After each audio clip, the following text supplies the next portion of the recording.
Hey everyone, Justin Crumley here with the Cujo Productions channel. Welcome to another edition of Sports and Stuff. I don't know if that's going to be like the thing for sports and stuff, but that's just, little double horns is just what I've just decided to do. Sports and stuff, whatever. Anyway, some news coming out of Detroit sports. Jahmyr Gibbs, the Detroit Lions running back, one of the better, maybe arguably the best running back in the league besides Jonathan Taylor, Bijan Robinson. Jahmyr Gibbs signed a contract extension for the Detroit Lions. 3 years, 67.5 million, 51.5 million guaranteed, and there are bonuses that could max his contract up to 75.75 million. So Jahmyr Gibbs is a very rich man. Now, I do want to point out that this contract won't kick in until after this upcoming season. So next year is when the first year of this contract will kick in. So the Lions basically have Jahmyr Gibbs locked down for another 4 years. And as of this moment, he is the highest paid running back in the NFL. Besides, I think Bijan Robinson and Jonathan Taylor, I think they're also making 22.5 million AAV, which is what Jahmyr Gibbs is making. Now, with his incentives, I believe it brings his total up to like 25.25 or something like that. Somebody can correct me in the comment section below. Somebody who's better at math than me. Um, so yeah. Now, I'm going to be honest, guys. I don't love this contract. And I don't love that the Lions did this. I've always been nervous about overpaying a running back. Now, when it comes to paying running backs, I I don't care if it's like 2 years, 6 million, you're only spending 3 million. That's chump change. It's whatever. It's moments like this where a running back gets a contract that is just like it's a record-breaking contract, and yeah, as I just said, Gibbs is now the highest-paid running back in the NFL, along with Robinson and Jonathan Taylor. I'm going to give Jahmyr Gibbs some credit here.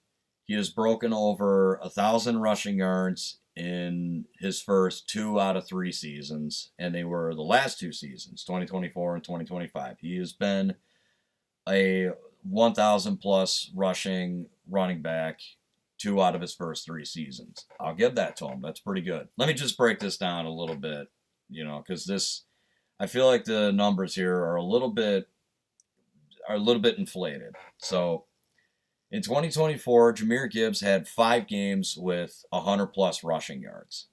In all those games, if you took away his longest run, he doesn't have any games of 100 yards plus. Now, one could argue that that's an unfair way of measuring it because it's just not how we measure stats. You don't, like, oh, you're removing things. That's not how we measure stats, whatever.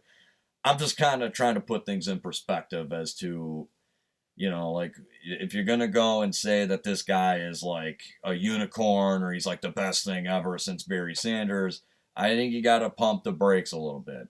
He's a really good running back. I'm not taking anything away from him, but I don't know. This could still end up being an overpay. Now, last year, 2025, he had 3 games of 100 plus rushing yards. Now, in 2 of them, 2 out of 3, if you subtract his longest run, he only has 1 game of 100 plus rushing yards. Maybe I'm being unfair here. As I said, it is, kind of a niche way to measure these stats, but I more or less just wanted to break down, like, yes, he was 1,000 yard back in the last 2 seasons, but it was, it's the numbers are a little overinflated when you really start to break them down a little bit. There's another reason why I'm nervous about this. Why I'm really not in love with this contract.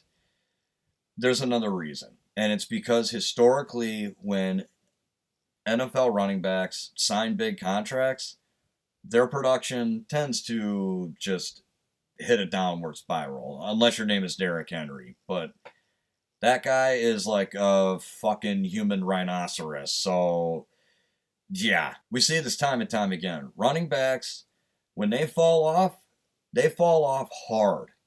The average NFL career is about 4.5 years. For running backs, it's like two.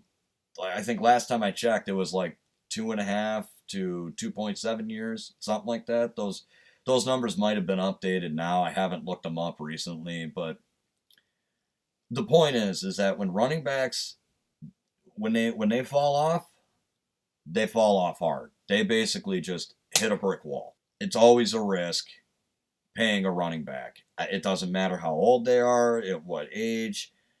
It could really just take one bad injury. Now, Jahmyr Gibbs doesn't have. I don't.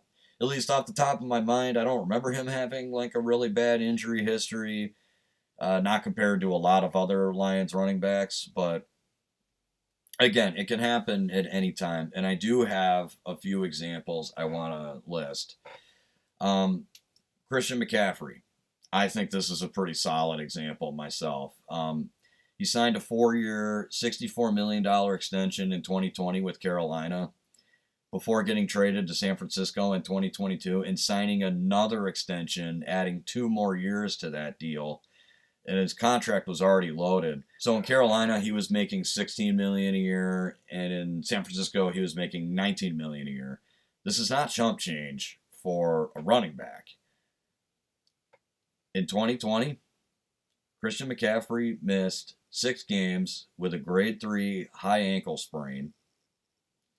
He missed 4 games with an AC joint sprain, and 4 games with a thigh and glute strain.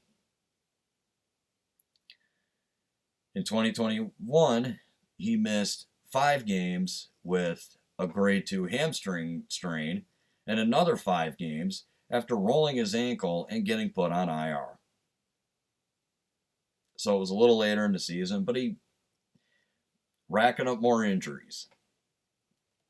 Now, in 2022, I think he had like one like really minor injury, so whatever. But wait, right here, 2023, he had in 2023 he had a minor calf strain. He only missed 1 game. That was I believe, the only year where he was just consistently playing, at least after signing this new contract. And then in 2024, he missed the first 8 games and then suffered a grade 2 PCL sprain in week 13. McCaffrey is nowhere near like the running back that he once was. And he was legitimately one of the best running backs in the league.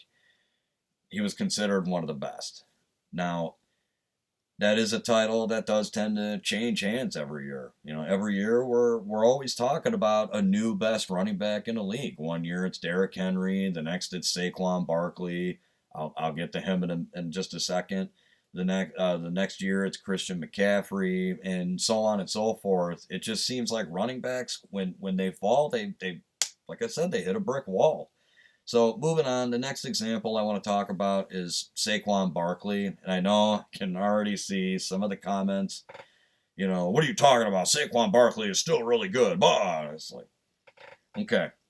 So the year that he had over 2,000 rushing yards and helped lead the Eagles to another Super Bowl championship, he signed a 2-year, $41.2 million contract in 2025.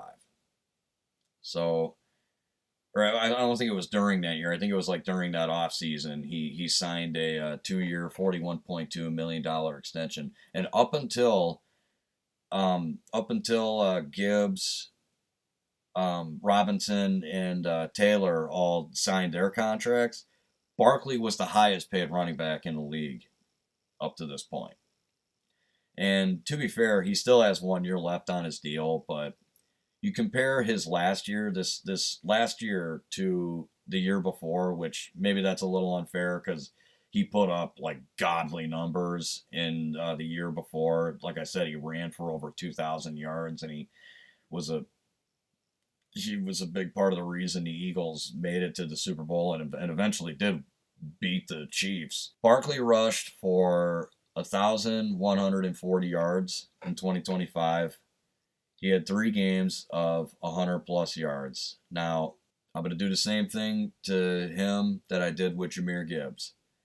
If you take away his longest run in all 3 of those games, he has no games of 100 plus rushing yards. So, once again, that 1,000 yards kind of looks a little inflated. Now, these are a couple of older examples, but I still think they work nonetheless. Todd Gurley, another guy that a while back was considered one of, if not the best running backs in the league.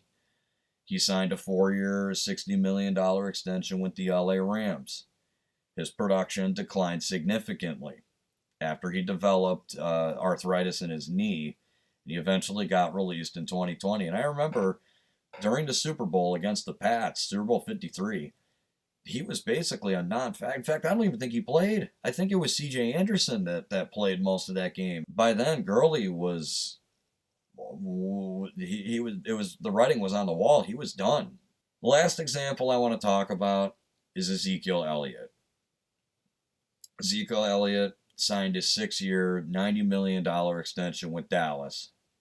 After signing that contract extension, he only had one more 1,000 plus yard season. His production started to steadily decline, and he was released from Dallas in 2023. Elliott signed with New England in 2023 and was basically a non-factor in their offense. He signed back with Dallas in 24, but his decline just continued. In 2021, he had 1,002 rushing yards. 2022, he had 876 rushing yards. In 2023, he had 642 rushing yards. That was with New England. And in 2024, he only had 226 rushing yards with Dallas. And yeah, his production was just never the same. He was never the same back. It's another cautionary tale is really my only hang up about this, and that's really why I don't love this contract for the Lions. I'm willing to revisit this topic in a few years, or when that contract is up and Gibbs is up for yet another contract. Maybe I'm wrong. Maybe I'm singing a different tune, and maybe this contract looks really good. I think for this one to be a success, I think there's kind of a two-sided thing that needs to happen. I think, like, the Lions that need to be consistently making the playoffs while he's under this contract, and I think Gibbs needs to be playing really good. Needs to at least be putting up 1,000 yards. And I know I talked about how the numbers were a little inflated, but nonetheless, the more 1,000-yard seasons you have, the more 100-plus yard games you have, I think the more you justify that contract. And if, like I said, if those two things happen, if Gibbs continues to be consistently one of the best running backs in the league, and the Lions continue to make the playoffs and stay competitive, and at least challenge for an NFC championship, maybe even a Super Bowl appearance. As of right now, I really don't love this. I think the risk is far greater than it's worth. I would have liked to have seen them. I'm one of those people that thinks they should really start investing their money into like more defensive ends. And I know they drafted Derek Moore out of Michigan. Hopefully he can kind of be the Robin to Aiden Hutchinson's Batman. They also signed Devin White, which was it's an all right signing. Who knows? Maybe in a few years I'll be singing a different tune. It's not like I've never been wrong about these things before, so who knows? We'll see. All right, guys, that's all I have for you today. Whatever your thoughts are on the Jahmyr Gibbs contract, throw them in the comment section below. I would love to hear where you guys stand on this. Yeah, until next time, I'm Justin Crumley, and this is Cujo Productions saying, stay awesome.